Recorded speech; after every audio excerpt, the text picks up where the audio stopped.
Hi, Assalamu alaikum. I'm Dr. Nizamuddin Qasmi. I'm a sexual disorders and infertility specialist working here at Saira Healthcare and Hijama Center, Barabanki Uttar Pradesh.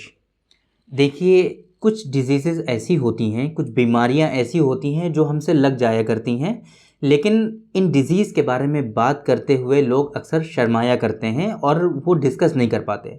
लेकिन मेरे हिसाब से आज का ये जो दौर है, इसमें आप लोगों को शर्म नहीं करनी चाहिए। वो पहले हुआ करता था कि सेक्सुअल डिसऑर्डर्स के डॉक्टर्स के पास जाते हुए लोग घबराया करते थे, शर्माया करते थे।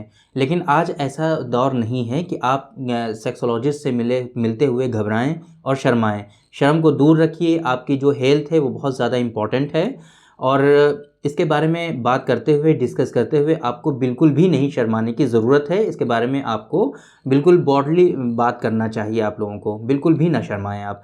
तो पिछली कुछ वीडियोस से हम डिस्कस कर रहे हैं मेल से रिलेटेड प्रॉब्लम के बारे में, ऐसी डिजीज़ेज़ के बारे में कि जिनके बारे में लोग बात किए करते हुए शर्माया करते हैं। उसी सीरीज़ में, उसी के तहत आज के इस वीडियो में हम बात करेंगे मेल से ही रिलेटेड एक ऐसी प्रॉब्लम के बारे में जो आम तौर पे हमारे यंग नौजवानों को हुआ करता है। हमारे जो यंग पीपल हैं, हमारे जो नौजवान हैं, उनमें ये डिज़ीज़ पाई जाती है। लेकिन ये डिज़ीज़ एक एडवांस स्टेज में जाने के बाद भी लोगों में पाई जाती है। दोनों डिज़ीज़ और दोनों बीमारियों का जो है बिल्कुल अलग अलग होता है। दोनों बीमारियों का नाम भी अलग पाया जाता है, लेकिन ये दोनों बीमारियां दिखने में बिल्कुल एक जैसी होती हैं। इसी वजह से इसको आम ज़बान में धात रोग के नाम से जाना जाता है। चाहे वो नौजवानों में हो या चाहे बूढ़ों में हो, दोनों ही लोगों में इसको धात के नाम से जाना जाता है।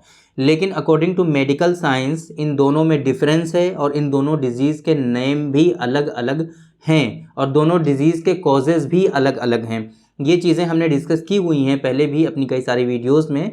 आज की इस वीडियो में बेसिकली हमारा जो मकसद है स्पर्मेटोरिया, जिरयान मनी और धात रोग के बारे में डिस्कस करने का, वो ये है कि ये इस डिज़ीज़ के कॉजेज़ क्या हैं, असबाब क्या हैं, इस डिज़ीज़ के सिम्टम्स क्या हैं, अलामात क्या हैं, है ना।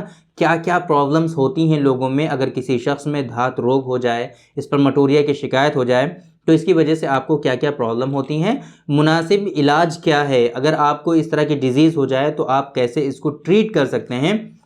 और लास्ट में हम एक नुस्खे के बारे में डिस्कस करेंगे जो कि बिल्कुल इजी नुस्खा है। और अगर आपको धात की शिकायत है, जिरयान मनी है, स्पर्मेटोरिया की शिकायत है, आपको काफ़ी ज़्यादा परेशान हैं, तो आप एक घरेलू नुस्खा जो कि आसानी से हमारे किचन में उसके इंग्रेडिएंट मिल जाएंगे, उनको यूज़ करके आप इससे आसानी से अपने आप को बचा सकते हैं, धात रोग से अपने आप को छुटकारा दिला सकते हैं। तो आइए शुरू करते हैं। सबसे पहले हम बात करते हैं कि धात रोग जो है बेसिकली होता क्या है, स्पर्मेटोरिया ये होता क्या है, किसको कहते हैं हम जिरयान मनी। तो देखिए बेसिकली क्या होता है कि जब भी आप कुछ सेक्सुअल थॉट आते हैं आपके, या फिर नहीं भी आते हैं, सिंपली आपका जो प्राइवेट पार्ट है उस पर कपड़े की रगड़ लगती है, या फिर कोई चीज़ टच हो जाती है, महज किसी लड़की को देखने से ही, महज किसी लड़की से हाय हेलो करने से ही अगर आपके पेनिस से चिपचिपा पानी निकल आता है, तो इसको हम लोग धात की प्रॉब्लम कहते हैं, जिरयान मनी कहते हैं। कुछ भी सोचे बिना, कुछ भी ख्याल आए बिना, कुछ भी देखे बिना, या फिर आप कुछ और काम कर रहे हैं, बिजी हैं, लेकिन फिर भी आपके प्राइवेट पार्ट से चिपचिपा पानी निकल रहा है, जिसको हम लोग धात कहते हैं। या फिर आप पेशाब करने जाते हैं, यूरिन पास करते हैं, तो उसके साथ में या उसके पहले या उसके बाद में कभी भी हो सकता है, लेकिन वो चिपचिपा पानी जो पेनिस से निकलता है, जो सीमेन के ड्रॉप्स निकलते हैं, उसको हम लोग धात जो बीमारी है उसके नाम से जानते हैं, या फिर स्पर्मेटोरिया हम कहते हैं, या फिर जिरयान मनी कहते हैं यूनानी सिस्टम ऑफ मेडिसिन में। तो आप लोग जान गए कि धात क्या होता है, बेसिकली धात हम किसे कहते हैं, जिरयान मनी किसे कहते हैं, ये चीज़ आप लोग जान गए। इसके पीछे के कॉजेज़ क्या हैं, इसके पीछे के असबाब क्या हैं, क्यों होता है ये। तो देखिए, अगर सेंसिटिविटी, हमारी जो ग्लैंड्स है, हमारा जो प्राइवेट पार्ट है, उसकी सेंसिटिविटी काफ़ी ज़्यादा इन्हांस हो जाती है, इंक्रीज़ हो जाती है, तो उसकी वजह से भी ये प्रॉब्लम होती है ना। जैसे हमारे यहाँ यूनानी सिस्टम ऑफ मेडिसिन में ज़कावत हिस के नाम से जाना जाता है। अगर ज़कावत हिस बढ़ गई आपकी, अगर सेंसिटिविटी ऑफ ग्लैंड्स जो है वो इंक्रीज़ हो गई, इन्हांस हो गई, तो अगर वहाँ पर कोई कपड़ा भी आपका टच होगा, जो आपने अंडरवियर पहना हुआ है वो भी टच होगा, तो चिपचिपा पानी आपका प्राइवेट पार्ट से आ जाएगा। तो ये एक कॉज हो गया ज़कावत हिस्स। इसी तरीके से कुछ मेडिसिन्स हैं जिन मेडिसिन के यूज़ करने की वजह से ये प्रॉब्लम आपके अंदर होती है। इसी तरीके से अगर आपका डाइजेशन प्रॉपर वे में सही नहीं रहता है, आपका जो डाइजेशन है वो सही नहीं होता है, कॉन्स्टिपेटेड रहते हैं आप, कॉन्स्टिपेशन होता है, कब्ज़ की शिकायत रहती है, तब भी ये प्रॉब्लम होती है। अगर आपका वाटर इंटेक जो है काफ़ी लो है, कम है, तो ये परेशानी आपको हो सकती है। इसी तरीके से आपका खाना पीना सही नहीं है, आप हेल्दी फूड नहीं कंज्यूम करते हैं, चाय बहुत ज़्यादा पीते हैं, सिगरेट नोशी आप करते हैं, मतलब स्मोकिंग करते हैं, आप शराब पीते हैं, तो ऐसी सूरत में ये चीज़ें आपके अंदर डेवलप हो सकती हैं। मास्टरबेशन की हिस्ट्री अगर बहुत ज़्यादा है, सीमेन आपका बहुत ज़्यादा वाटरी हो गया है, पतला हो गया है, तो इन तमाम सूरतों में आपको इस तरह की प्रॉब्लम देखने को मिल सकती है, आपके अंदर धात की शिकायत हो सकती है। तो ये कुछ कॉजेज़ हो गए जिनके बारे में हमने डिस्कस किया, आपको बताया कि स्पर्मेटोरिया बेसिकली होता क्या है। इसी से मिलती जुलती एक प्रॉब्लम है, डिजीज़ है, जिसको हम लोग प्रोस्टेटोरिया के नाम से जानते हैं। प्रोस्टेटोरिया जो है बेसिकली ये ओल्ड एज में और एडवांस एज में होता है। डिफरेंस क्या है इन दोनों में, मैंने आपको स्टार्टिंग में ही बताया था कि स्पर्मेटोरिया जो है वो यंग एज में आमतौर पे पाया जाता है, प्रोस्टेटोरिया जो है वो ओल्ड एज स्टेज में आने के बाद पाया जाता है। अगर हमारा जो सीमेन निकल रहा है, जो सीमेन के ड्रॉप्स आ रहे हैं, अगर वो हमारे प्रोस्टेट ग्लैंड से आ रहे हैं, प्रोस्टेट ग्लैंड का सिक्रेशन अगर खारिज हो रहा है, तो उसको हम लोग प्रोस्टेटोरिया कहते हैं। प्रोस्टेटोरिया और स्पर्मेटोरिया में बेसिक डिफरेंस ये है कि प्रोस्टेट ग्लैंड से जो हमारा डिस्चार्ज आता है, जो सिक्रेशन आता है, उसमें स्पर्म के सेल नहीं पाए जाते हैं, और सीमेन और जो ये स्पर्मेटोरिया जो डिस्चार्ज आता है, इस पे स्पर्म के सेल पाए जाते हैं। तो ये एक बेसिक डिफरेंट है इन दोनों को पता करने के लिए कि इस शख्स में प्रोस्टेटोरिया है या स्पर्मेटोरिया है।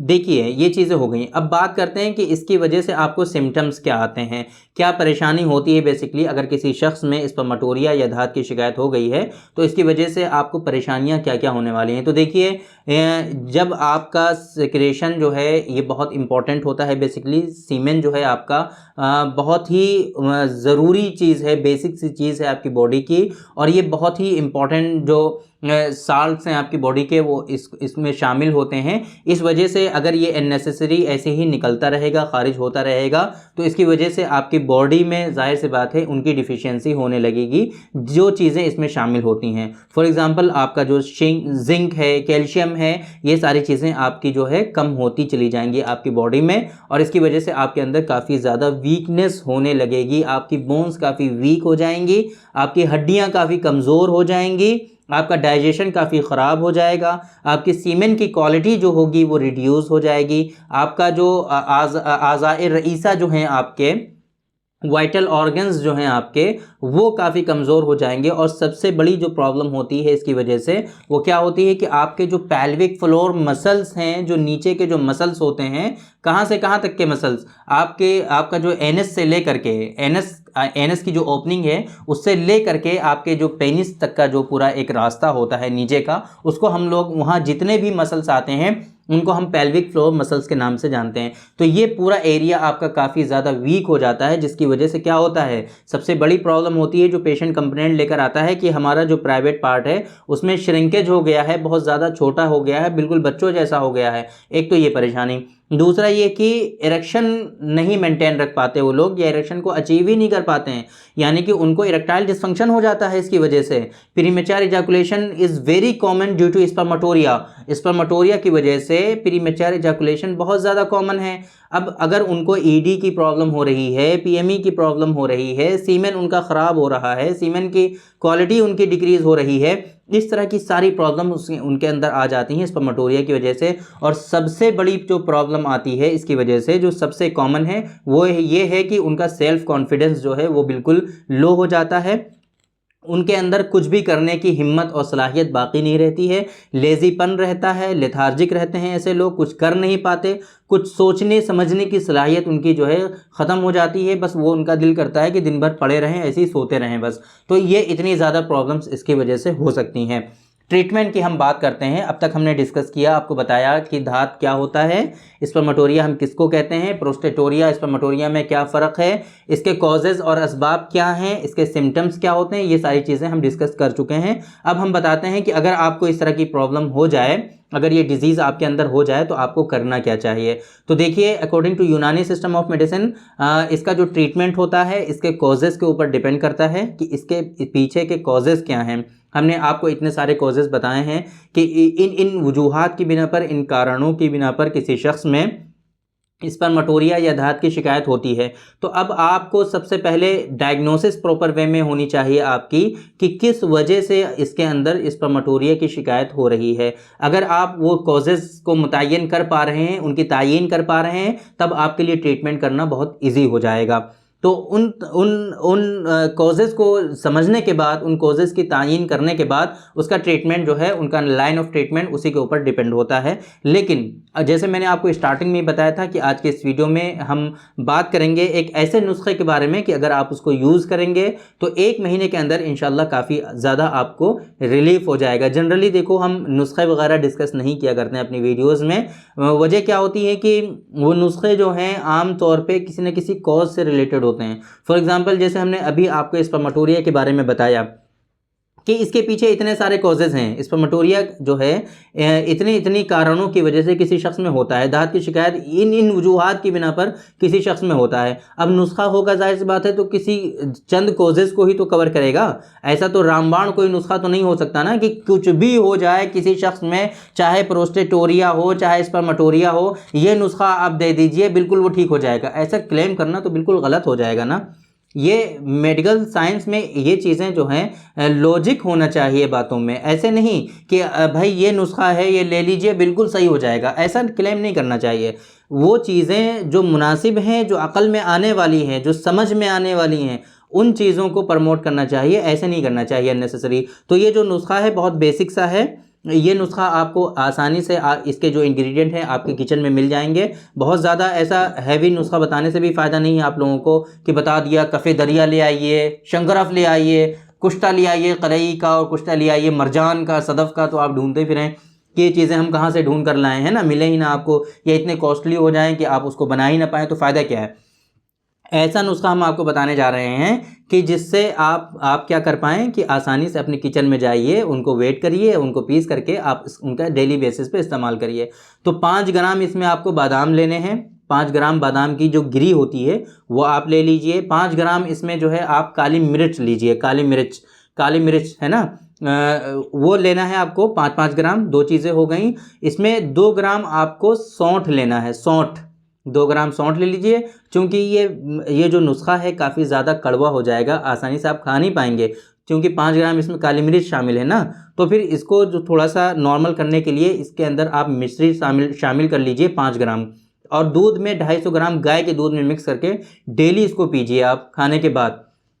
तो इसके 1 महीने के इस्तेमाल करने से इंशाल्लाह ये जो परेशानी है आपकी ये रिज़ॉल्व हो जाएगी, और जो स्पर्मेटोरिया है ये कम हो जाएगा। आम तौर पे ये नुस्खा जो है हमारा उन कॉजेज़ को आपके जो है कवर करता है जिसमें आपका डाइजेशन का काफ़ी ज़्यादा रोल है। डाइजेशन अगर आपका सही नहीं रहता है, कॉन्स्टिपेशन बहुत ज़्यादा रहता है, सीमेन की क्वालिटी अगर आपकी डिक्रीज़ है, सीमेन ख़राब है, मास्टरबेशन आपने बहुत ज़्यादा किया है, तो उसकी वजह से कहीं ना कहीं आपके सीमेन जो है बिल्कुल वाटरी हो गया है आपका सीमेन, या फिर पेल्विक फ्लोर मसल्स की वीकनेस है, क्योंकि इसमें बादाम यूज़ किया जा रहा है। तो इन तमाम कॉजेज़ की वजह से अगर आपको स्पर्मेटोरिया हो रहा है तो ये नुस्खा जो हमने आपको बताया है, इससे इंशाल्लाह आपको काफ़ी ज़्यादा रिलीफ मिलेगा। तो आप इसको भी यूज़ कर सकते हैं। बाकी बेहतर तरीक़ा और मुनासिब तरीक़ा यही है जो हम हमेशा अपने पेशेंट्स को कहते हैं, बताते हैं कि अगर आपको इस तरह की कोई भी प्रॉब्लम हो तो शर्माइए नहीं, घबराइए नहीं। इनका सक्सेसफुल ट्रीटमेंट यूनानी सिस्टम ऑफ मेडिसिन में अवेलेबल है। आप बस जो गलती कर रहे हैं वो ये कि शर्मा रहे हैं, आप डिस्कस नहीं कर पा रहे हैं अपनी डिज़ीज़ के बारे में, जो कि बहुत इम्पॉर्टेंट है। और मेरा ये मानना है कि ये ऐसा दौर है कि इसमें आपको शर्माने की कोई ज़रूरत नहीं है, घबराने की कोई ज़रूरत नहीं है। ये ऐसा दौर नहीं है कि अगर आपको सेक्सुअल प्रॉब्लम होंगे और आप सेक्सोलॉजिस्ट के पास नहीं जाएंगे, ऐसा हरगिज़ नहीं है। तो अगर आपको इस तरह की प्रॉब्लम्स हैं तो आप जैसे कि दूसरे डॉक्टर्स के पास जाते हैं, इसी तरीके से सेक्सोलॉजिस्ट के पास भी विज़िट करिए, उनसे भी मशवरा करिए, उनसे कंसल्ट करिए और उनकी बताई हुई मेडिसिन आप यूज़ करिए, ताकि आपकी हेल्थ जो है वो बरकरार रहे। और हेल्थ आपकी जो है बाकी रहे और डिजीज़ आपसे दूर रहे। तो थैंक यू वेरी मच, बहुत बहुत शुक्रिया आपका। आज की इस वीडियो में इतना ही। इंशाल्लाह कल फिर मुलाकात होगी आपसे एक दूसरी वीडियो में, हम डिस्कस करेंगे आपसे एक दूसरे टॉपिक पर। तब तक के लिए आप हमें इजाज़त दीजिए। अस्सलामु अलैकुम।